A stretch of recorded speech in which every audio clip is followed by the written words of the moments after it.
Assalamualaikum warahmatullahi wabarakatuh. Waalaikumsalam warahmatullahi wabarakatuh. Saudara-saudara, beliau ini adalah Kepala Madrasah Pondok Pesantren An-Nur. Ustadz, bisa diperkenalkan namanya, alamat? Bismillahirrahmanirrahim. Nama saya adalah Asrori Mahmud, biasa dipanggil Asrori. Untuk alamat, saya bukan asli orang Jember, bukan asli orang sini. Saya dari Pasuruan, kota Pasuruan yang lumayan jauh dari sini lah. Oh, orang Pasuruan. Ya. Ustadz, saya mau buat bincang-bincang, mau tanya-tanya tentang kegiatan santri di sore hari. Ustadz, apa kegiatan santri di sore hari kayak sekarang ini, Ustadz? Untuk kegiatan santri di Pondok An-Nur ini, waktu sore hari itu ada dua. Yang pertama adalah dimulai jam 3:30 sampai jam 3:30, itu kegiatan belajar alam. Kemudian dilanjut 4:30 sampai 4:30, itu adalah sorogan kepada gurunya masing-masing. Jadi sore itu ada dua kegiatan. Yang pertama kegiatan belajar alam, kemudian dilanjut sorogan kepada gurunya masing-masing. Sampai jam? Sampai 4:30. 5 itu formalitas ya? Ya, formalitas. Kadang bisa tembus jam 5 kadang. Kalau gurunya sangat perhatian kepada muridnya ya sampai jam 5 biasanya. Ustadz, tadi katanya kegiatan dari jam 2:30 sampai 3:30 itu belajar alam. Ya. Bisa dijelaskan apa itu belajar alam? Belajar alam itu mungkin istilahnya hanya dipakai untuk madrasah atau pondok pesantren kita ya. Karena mungkin di pondok pesantren lain namanya bukan belajar alam. Sebenarnya sama, kegiatannya sama, cuma namanya aja yang beda.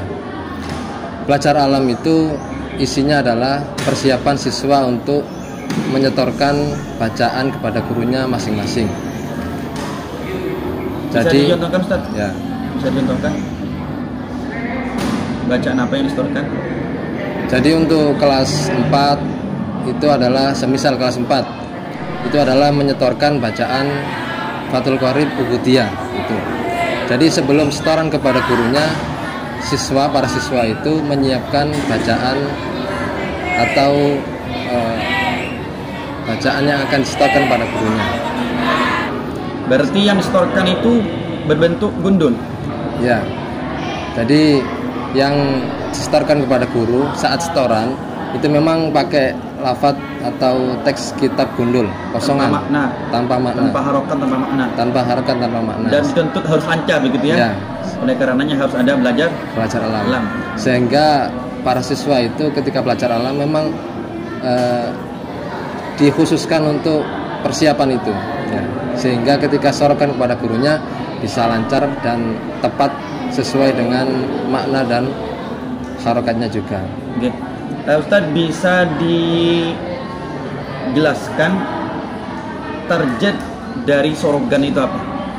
Mungkin setiap kelas ada targetnya masing-masing. Ya, memang untuk target ini tidak disamaratakan ya. Jadi target itu disesuaikan kelasnya masing-masing. Untuk kelas 1 diniyah yang baru masuk madrasah diniyah, baru mondok, itu targetnya adalah menghafalkan buku saku nahwu yang dibuat oleh Pondok Pesantren An-Nur sendiri. Kemudian selain itu kelas 1 juga ditargetkan bisa baca dan menulis background gitu. Baca background sendiri. Untuk kelas 2 itu targetnya adalah bisa membaca kitab Mukhtasar Jidan kosongan mulai awal sampai akhir, itu pun harus sampai dengan pemahamannya gitu. Untuk kelas 3 itu adalah pelajaran Sulam Taufik, sehingga anak-anak targetnya adalah memahami dan membaca kitab Sulam Taufik serta memahami Sulam Taufik dengan baik dan benar. Dengan baik dan benar gitu. Kalau bisa. Kalau mampu. Untuk selanjutnya? Kelas 4 dan kelas 5 itu adalah targetnya bisa baca Fathul Qorib. Untuk kelas 4 mulai bab pertama sampai Ubudiyah lah. Ubudiyah harus selesai.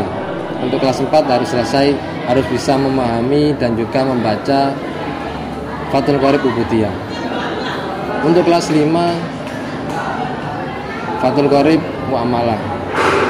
Jadi punya target masing-masing di kelas 4 dan kelas 5. Kemudian untuk yang kelas 6 itu targetnya adalah Fathul Mu'in ya. Paling tinggi. Fathul Mu'in yang paling tinggi. Kelas yang paling tinggi adalah kelas Fathul Mu'in. Jadi kelas 6 targetnya adalah mampu membaca dan memahami isi dari kitab Fathul Mu'in. Itu adalah target per kelas masing-masing yang dibedakan. Untuk target yang disamaratakan mulai kelas 1 sampai kelas 6 itu adalah mampu menguasai buku saku nahwu yang ada di An-Nura'ah, mampu menguasai juga mampu menguraikan, mampu mempraktekkan apa itu buku saku. Buku saku itu adalah buku nahwu, buku saku nahwu milik An-Nura'ah. Milik An-Nura'ah. Ya. Yang dibuat hanya untuk An-Nura'ah. Eksklusif.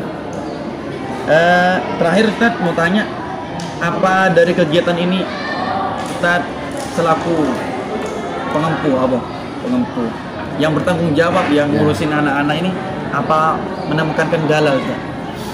Untuk kendalanya sendiri mungkin yang bisa kami amati sampai saat ini adalah ketika guru penyorok atau ustadznya itu berhalangan hadir, sehingga anak-anak itu kadang berkeliaran belajar sendiri ya. Belajar sendiri, kadang keluar gitu ya kalau nggak ada yang jagain ya.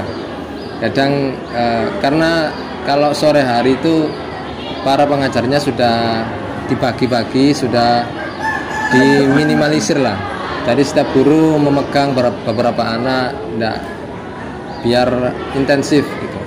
Sehingga kalau gurunya itu berhalangan hadir, nanti akibatnya adalah siswanya itu tidak ada yang jaga gitu. Karena semua pengurus, semua ustadz itu sudah ada jobnya masing-masing. Ya, sudah ada job. Jadi masing-masing. Ketika ada yang berhalangan sulit untuk menjadikan ganti. Ya. Nah itu kendalanya.